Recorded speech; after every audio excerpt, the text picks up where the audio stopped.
Magandang araw po mga kawangis ko kung saan man sulok ka man ng mundo. Ito ang inyong lingkod, Anton Olson, sa mga kapwa ko OFW dyan, lalong-lalo na sa Middle East. Yumkin side sa mga nakasubscribe na sa akin. Shukran katir sa mga hindi pa nakasubscribe. Please lang, subscribe nyo naman ako dyan at ilike ng mga videos natin. Ngayon ang ganda ng pag-uusapan natin mga kawangis ko. Ito naman si Atty. Topacio, ang pinag-uusapan lang tungkol kay Boying Remulla na ayaw nila na humawak ng ombudsman. Tuloy na punta kay Jinggoy Estrada na si Jinggoy Estrada sinabihan niyang bakla at dumudugo pa raw yung puwit ni Jinggoy. Ay, ang tagal na yata ang issue na yan. Ay, ito naman siya, no? Si Atty. Topacio. Pinapalik pa niya yung nakaraan. Totoo ba yun? Totoo ba yung talagang bakla siya, no? Si Jinggoy Estrada? Ako dyan, wala akong idea dyan, ha? Kasi hindi ko alam nangyayari talaga kung bakla si Jinggoy Estrada. Actually, ang ayaw lang niya, no, ni Atty. Topacio at ang mga kasama niya na maging ombudsman si Boying Remulla. Ito po ang kanyang litanya ni Boying Remulla. Saan na yun? Ayun.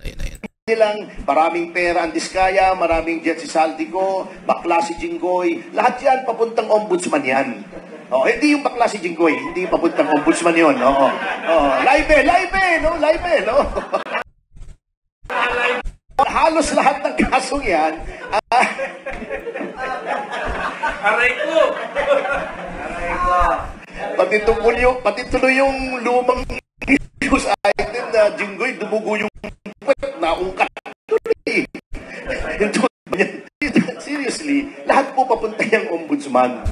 So, kailangan yung gatekeeper, yung guardian ay magaling. Otherwise, sabi nga ng mga Romans, who shall guard the guards? Wala na kung si Boying yan. I mean, if you disagree, I would like to know the reasons why. Na tingin nyo si Boying ay magiging parehas. Ano bang record niya sa DOJ? Okay. Pero given na ayaw nating maging politicized o maging politiko yung ombudsman na mapwesto, pero it's the president discretion pa rin kung sino mapunta sa ombudsman dahil sa pipili, may shortlist. Ano ang pwedeng mangyari, mapigilan itong ganito at papaano dapat ito intindihin ng ating mga kababayan given na napakalaki ng problema natin ngayon sa korupsyon sa flood control projects? For me, this is a litmus test for the president. Yung sinasabi niyang ayaw niya ng korupsyon, mahiya naman kayo. Tignan natin yung flood control. Let the hammer fall where it may. Makikita natin kung seryoso siya sa choice niya ng ombudsman. Kung pinagpipilitan pa rin niya si Remulla, sorry for the term, ginagago na tayo ng Pangulo. Naglolokohan na lang tayo dito. Sabihin mo, mahiya kayo. Hindi ka na nahiya si Remulla ang in-appoint mo. Lahat ng tao, walang may gusto kay Remulla. Sino may gusto kay Remulla? I mean, honestly, magtanong kayo, sino gusto maging ombudsman si Remulla? Yung matino, ha? Oo, wag sila arigadon. Siyempre, gusto nung kay Remulla. Kaya... Even kami sa Citizens Rights Watch, we've been doing this fight against corruption for so long time ago. Nag-start tayo 1993. Marami na tayong naipile na kaso sa Office of the Ombudsman. Ngayon, kung ganito magiging sitwasyon, kung seryoso si Pangulo, nalabanan na talaga ang korupsyon, bakit niya i-appoint si Remulla? Bakit si Remulla ang choice niya? Dapat hindi.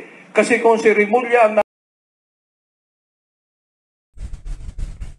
ayan mga kawangis ko. Narinig niyo naman siguro yung sinabi ni Atty. Topacio. Actually, wala akong alam yun sa mga chismis na nangyayari tungkol kay Jinggoy Estrada. Mayroon ako nababasa sa mga social media tungkol sa kanyang boylet na karelasyon dati. Pero, siyempre ngayon, laganap na ngayon ng fake news kaya hindi ko pinapatulan. Ngayon, galing na kay kay Atty. Topacio. Anyway, yung issue naman talaga tungkol kay ang issue tungkol naman talaga kay Boying Remulla na ayaw talaga niya, no? Ayaw talaga, maraming ayaw kay Boying Rimulya kasi nga kung siyang uupo bilang isang ombudsman, mawawala ng respeto yung taong bayan kasi nga maraming mga bagay na hindi papaboran ni Rimulya. Lalong-lalo pa ngayon sa DOJ, siyang naghahawak ngayon ng Department of Justice. Ano nangyari? Ang daming mga bagay na hindi siya sumusunod sa batas. Kaya ang daming mga against kay Rimulya na kung siyang ahawak sa ombudsman, which is yung Malacanang, ayon kay Topacio, di ba ang Malacanang may kumpas? Siya ang nagsasalita kung sinong upo sa ombudsman. Kasi nga, ang gusto nila kasing palabasin, may pattern kasi yan. Kasi nga kapag siyang uupo bilang isang ombudsman si Rimulya, lahat mo ng kaso na nakapile sa mga Duterte, lalo pa kay Sara, makukulong talaga si Sara. Kasi nga, babrasuhin talaga yan ng ombudsman. Ni Rimulya, babrasuhin yan ng ombudsman. Kasi nga, nakapattern na yan na hindi nila talaga papatakbuhin si VP Sara sa 2028. Kasi siya talagang pinakamaugong sa pangalan na tatakbo bilang presidente. Kaya ngayon kung maririnig mo, kaliwat ka na ng mga attorney na nagpa-file po ng motion na kinakasuhan si Rimulya na para hindi lang umupo sa sa ombudsman. Kasi nga, hindi nga maganda ang kanyang hindi maganda ang kanyang mga track record ni Rimulya kasi maraming kaso kay Rimulya. Kasi ang usapan kapag may kaso ko sa ombudsman, hindi ka nabibigyan ng clearance. Kaya yan ang inaano nila. Yan ang nirereklamo nila Attorney Topacio, Attorney Tory, kung sino pa dyan mga attorney na huwag pa upuin na bilang ombudsman si Rimulya. Kasi kung maalala nyo, di ba nagkaroon din ng press briefing kay Amy Marcos, di ba? Isiniwalat din ni Amy Marcos na ayaw niyang maupo na bilang ombudsman din si Rimulya. Kasi nga, ang gustong mangyari ni Rimulya, ipakulong lahat ang mga Duterte. Yan ang gusto niyang mangyari, na ipakulong yung mga Duterte para sa susunod na eleksyon wala nang mauupo ng mga Duterte. Kasi nga, malakas talaga yung hakot ng mga Duterte sa taong bayan. O ngayon ano mangyayari?